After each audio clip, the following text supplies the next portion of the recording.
Albert again, Texas Cowboy Butcher. We're making the wife's favorite meal tonight. She doesn't know yet. So, her favorite meal is barbacoa tacos. So, I figured, hey, you know what? Let's make some barbacoa. The only reason I say that is because I saw these real pretty shanks at the store the other day. Picked them up. That's what I call a good inch right there. And a nice little chuck roast. I'm gonna put those two things together, let them smoke for a little bit, and we'll let them braise in a little bit. The only thing we're gonna do is a little bit of avocado oil for a binder.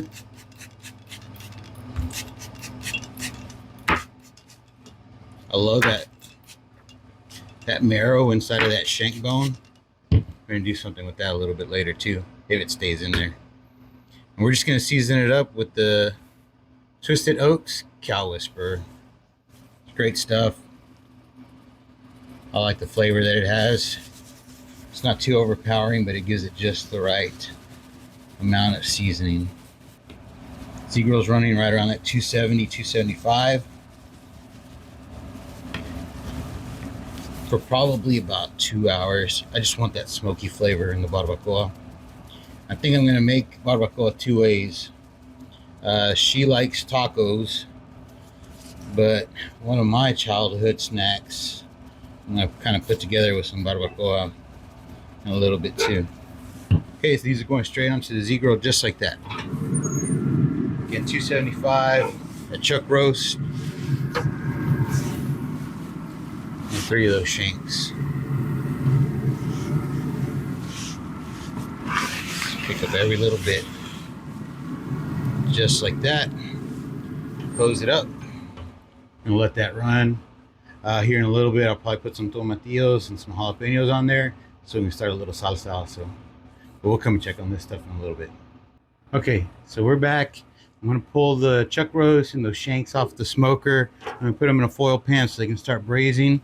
See what they look like. A little while ago, I threw some tomatillos and some jalapenos in here just so they can start charring a little bit. But I'm liking what I see so far. That chuck roast has real pretty color on it. It's all going in the same little pan here. These shanks, that's the color I'm looking for. That nice little mahogany. I'm just gonna stack everything in there. Nice and meaty. And to this, 1 bay leaf. A little bit of this, a little bit more of that Cow Whisperer. And then we're gonna throw, I got about 4 cups of beef broth.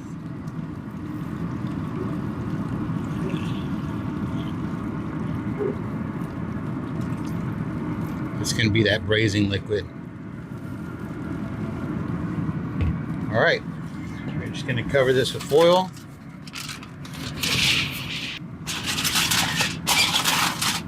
We're not gonna look at this again for a while. It's gonna sit just in there. So you want it nice and tight so everything kind of steams and braises in there. Right back onto the smoker. I'm gonna turn these tomatillos. Getting soft already. Jalapenos have a little bit of grill marks on them. I'll let that go.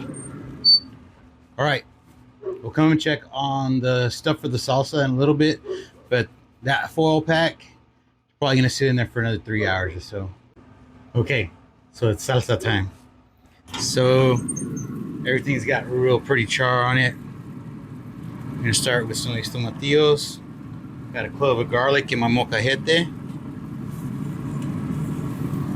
Nice and juicy. That one still had the stem. We'll take that off. We're not peeling these. We're not doing anything special to them. It's gonna be real smoky kind of salsa. Take the stems off the jalapenos. Let's do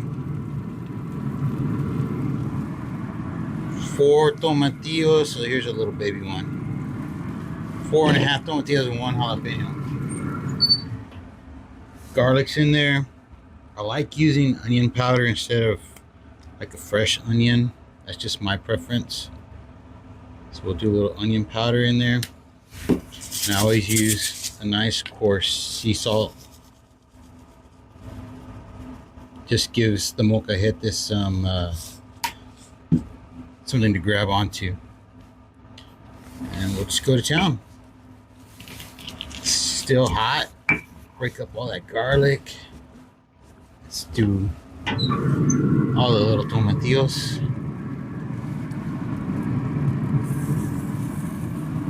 And probably another jalapeno. This one I'm going to try to take some of the seeds out. The wife doesn't like anything too spicy. Just like that, just for the flavor. That's pretty much it. Just like this. That's kind of the consistency I want. Put a little bit of liquid in there. This works in a blender too. You can do this in a blender. Super easy. But yeah, quick little salsita for the tacos later. And probably for some snacking a little bit later too. Okay, so moment of truth.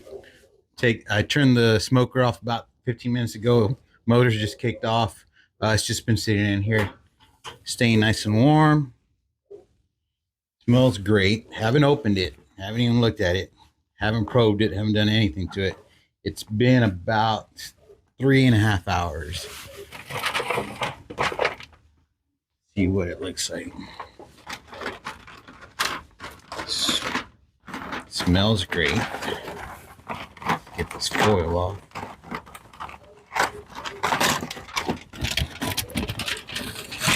Looks amazing. A lot of that juice got absorbed in. Get that bay leaf out. Start with the chuck roast. Shredding apart. Just what I wanted. Gonna be a nice kind of lean barbacoa. That beefy flavor is really gonna come out, especially with that twisted oats, cow whisper. That shank's falling apart right now. This is the way to go for barbacoa.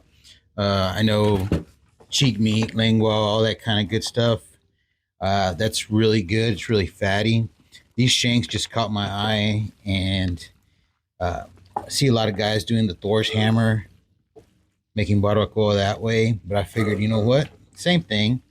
I just wanted it a little beefier, so I grabbed that chuck roast. You can use a picanha too. I think a picanha would be great because it's got just the right amount of fat to beef ratio. Honestly, an untrimmed tri-tip would probably break up really nice too. I'll probably experiment a little bit here and there. But wife's coming home. I'm gonna make some plates, and I think she'll be happy. There's nothing wrong with this.